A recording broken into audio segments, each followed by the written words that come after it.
Yo, what's going on? Hey guys, how are we?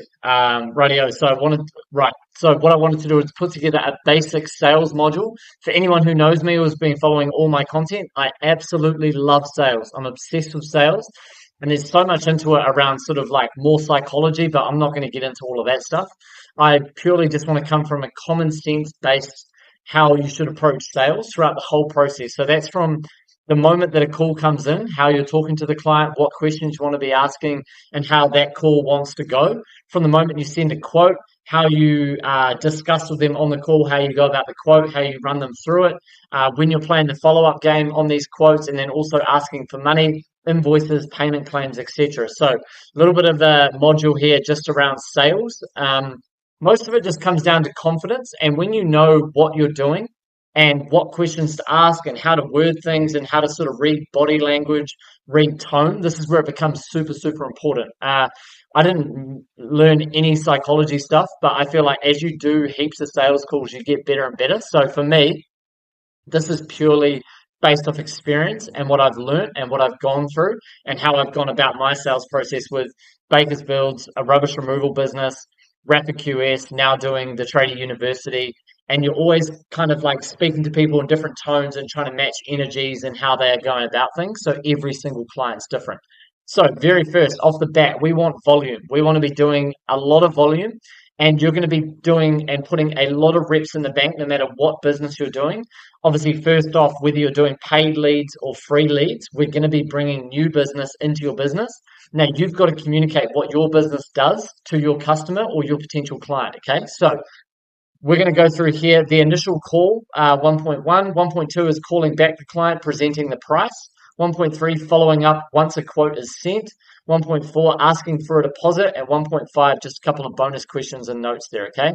So the first thing is reps in the bank, gym, hitting on girls, anything. I literally just did a TikTok on this, funnily enough, around three builders just messaging me back on WhatsApp, just being like, shit, man, it's so good doing a business with you.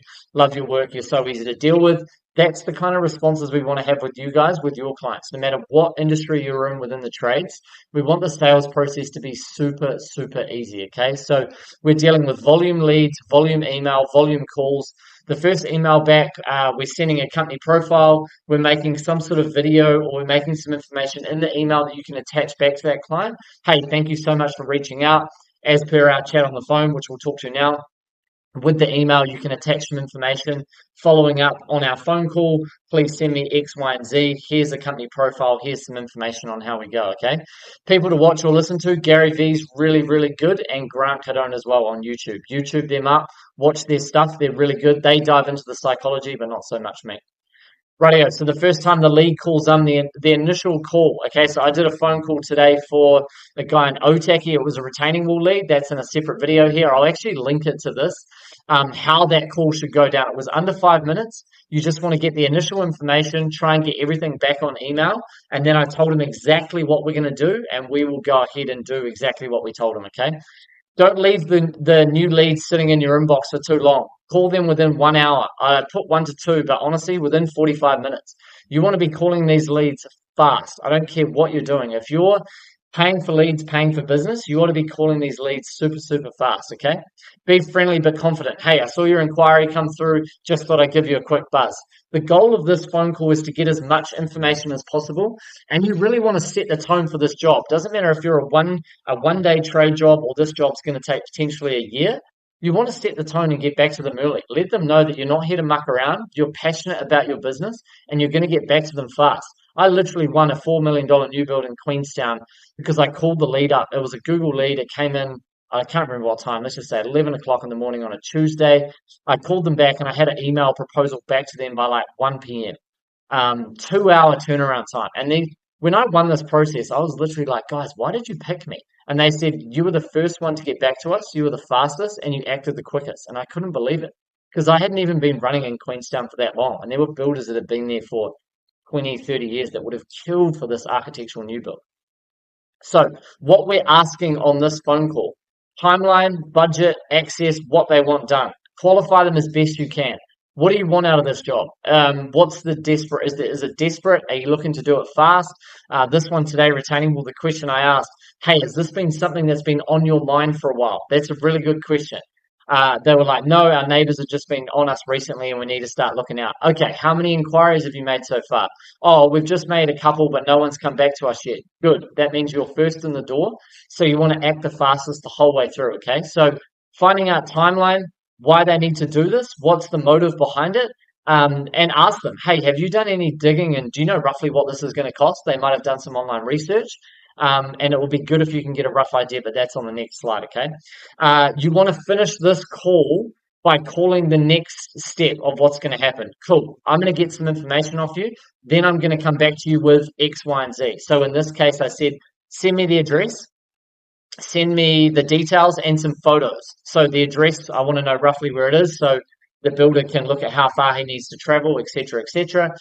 Send me a photo of the project so I can get a full scope of what's going on. And always ask them, send a photo from as far back as possible. Don't send it close up because then you can't get the whole picture, okay? So then we'll look at setting up a site visit, okay? So the initial call, you're just ringing up, you're trying to find out a motive, why they need it done, where they live, can they get you the information, and ask why do you need it done? Have you reached out to anyone else? Do you have a budget in mind? That's always a really good idea as well, okay? Next one, we're discussing the price on the phone. So we've gone back. This is a separate model. We've done a quote and we've sent it back to them, okay? We want to send the email, and then usually what I do straight away, I would give them a call, and you want to explain, somewhat run them through the quote on the call. So the call would go like this. Ring, ring. Hey, what's up? Hey, it's David here from blah, blah, blah. Oh, cool. Hey, just wanted to ring up and let you know I've sent a proposal back in your inbox. Did you get a chance to look at that? Oh, no, I'm just busy at work at the moment. Oh, okay. Do you have 2 minutes now? I could quickly run you through it. Yes. Cool. Line by line run through. Let them know all the costs for what it's going to cost. If you're a gutter cleaner, hey, as we can see, there's a vehicle charge there. That's to cover my road user charges, my diesel, my tires, etc. Oh, there's a ladder hireage on there. Yeah, listen, I update my ladder every 2 years. It's this cost. I divide it by the amount of jobs, blah, blah, blah. Here's the labor time. These are all the line items. Obviously, I've got to set up a ladder on the roof, go around, gutter clean, take all the leaves and muck away, and then I've got to pack up and get out of there. Here's all the materials, and then let them know and say, listen, the total cost is coming to $450 plus GST. Pause. Literally just pause. Hey, this is the cost. It's coming to this. Oh, hey, that sounds within our budget. Oh no, that's way too expensive. We've had a budget for $250. And then that takes you into your next realm there, okay? So we want to be sending a clean, clear, simple quote that's broken down, and we want to try and chat with them over the phone and just run through line by line, okay? It won't take that long, but it's a good way just to break it down on the phone with them and just sort of get a react. That reaction is a huge play there. That's the biggest part. Whether they go, oh no, we've had another price way too cheap, or hey, that sounds within our realm, and then you can move on to the next step. Okay. So yeah, and then you can end the call and just if they say, oh, I need to chat with my partner about it or whatever. Obviously, you want to get on the phone with the decision maker as quick as possible, but you just say, hey, listen, if you have any questions, come back to me, text me, call me, email. Happy to discuss anything that needs changing. So just going through that, that's how you send the quote, give them a call. The key lesson there is wait for the pause, okay? Following up after the quote. If you've had no reply in a couple of days, this is kind of how you would go about it, all right? Send a text message. I always think a text message is good. I've done another video. Check this out. Texting clients, how to text and follow up clients professionally. Just checking in, see if you had a chance to review the quote. Don't mean to hassle you, just following up. Can I help clarify anything? Did you have any questions? Did everything make sense? They probably had to go home, chat it over with their wife, but just remember they're busy, they've got jobs, they're getting home late at night, they've got all the other shit going on. If they ghost you, just follow up again in 3 to 5 days. Hey, no pressure, just touching base. This is how I do my business. I don't like to leave any client like unfollowed up. That's just how we go about things. Or you could say stuff, hey, listen, I pride myself on great customer service here at my company. I wouldn't be doing my duties if I didn't follow you up. Let me know if you have any questions. If you've already found another contractor, no hard feelings, just let me know. That's always a good way to do. You could use a little bit of a fear FOMO factor. Hey, listen, we're just booking stuff in for next week. I do have a slot open. It is going to fill up fast. I sent out a shitload of quotes last week. Let me know if we can book something in. Let me know if we can do a deposit invoice to book something in as well. And just find out and try and work with them. Like if you're in the position where you need some business, you can say, listen, happy to, meet you on the cost front, maybe a little bit your way if cost was an issue. Let me know if timing was an issue. Happy to be flexible. But I want to get you guys in the position where you've got so much volume coming in that you hold your rates and there's no issues there. Okay. So first one, wait 1 to 2 days, do a gentle follow up. 3 to 5, you can use a little bit of the fear FOMO factor, but we always want to be following up. And just remember, the bigger the job, the more follow ups and touch points you might have to do. You might have to do anywhere between 6 to 9 touch points before you get a job landed, whether it's anywhere over $20,000 to $50,000, north of $100,000. Small jobs under 5 grand, you should be able to get those in 24 to 48 hours. Okay. But the key factor there is always follow up. Follow up at least 3 times. Don't expect any results until you've done 3 follow-ups. Okay. If you get them within, let me know. I'll shake you a coffee. Asking for the deposit. So once they've come back and said, hey, listen, cool, we're good to go ahead, let us know the next steps. Hey, just to secure the booking, I'll flick through an invoice tonight. If it's okay, just shoot me an invoice or a text and let me know when that's paid. Okay. You can try and get them over the phone. I think that's a little bit too pushy.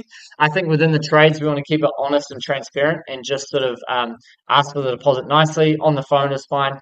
If they say, hey, cool, good to go ahead, sweet, is it all right? Sweet, is it all good? I'll flick through an invoice later today. Let me know when that's paid and I can book in the soonest availability. Once they've given you the payment, kind of go back to the FOMO thing and just be like around the availability and making sure that you can book in at a good time, okay? Once again, we can use the FOMO. We're starting to book up fast. I'm sure you want to get this done. Let us know if you're happy to book in. So asking for the deposit is fine. If you ask for the deposit over the phone and they confirm, as soon as you get off the phone, email or text. Hey, as discussed on the phone, please see the invoice here. Let me know if you have any questions. Bank accounts at the bottom, blah, blah, blah. Also, there's another one we probably need to look at, whether how you're sending your quotes, whether it's like Fergus, Xero, or a Stripe invoicing software, but we can look at that in a different module. Follow up the client. Right, this is key. Once the job is done, we want to follow up just as fast as when they made the initial inquiry. Why? We want to get it fresh in their mind that the moment that they inquired with you, you called straight away, you sent a quote within a day, you followed up within a day, and then 2 days, and then 3 days. You got the job done. You get the job done to perfection. You make sure the job's tidy, everything's finished when you're done. And then straight away afterwards, hey Sharon, hey John, how did everything go? I hope you guys enjoyed my process. Listen, if it would mean, listen, I hope it's not too much to bother you, but it would mean wonders to you if you could leave me a Google review or a Facebook review. Google reviews are better. I'll send a link through on email. Let me know if that's okay to fill out. These are paramount to your business, and you want to keep them relevant all the time, because then new people looking at your profile, they're always going to be seeing recent reviews, 1 week, 1 week, 1 week. So every single job, now not everyone's going to leave a review, but you should be trying to get a review 1 in 4, 1 in 5 clients, okay? Rapid QS UK at the moment, we've only got 6. Rapid QS New Zealand, we've got like 85. Australia, we've got like 15. We're always trying to get more reviews, okay? If you can, throughout the process of first talking to them and going through the whole job process, whether it's a day or a week or a month, try find out something personal about them. See if they are enjoying the latest restaurant down the road or the new cafe that's just opened up. And I wouldn't suggest getting a cafe or restaurant voucher for a small value job, but for a big value job, whatever trade you're in, get them a voucher. Spend $100, spend $140, because when we implement email marketing, which is another module, you always want to leave that on a good touch base. And when we send the referral fee email out to them, we want them to be thinking, shit, these guys were good. They were diligent. Yeah, a few things didn't go 100%, but they got us that $150 cafe voucher. We'll refer them to John and Sharon that we met at the fucking barbecue the other week. Do you know what I mean? So those are the things we want to be focusing on, okay?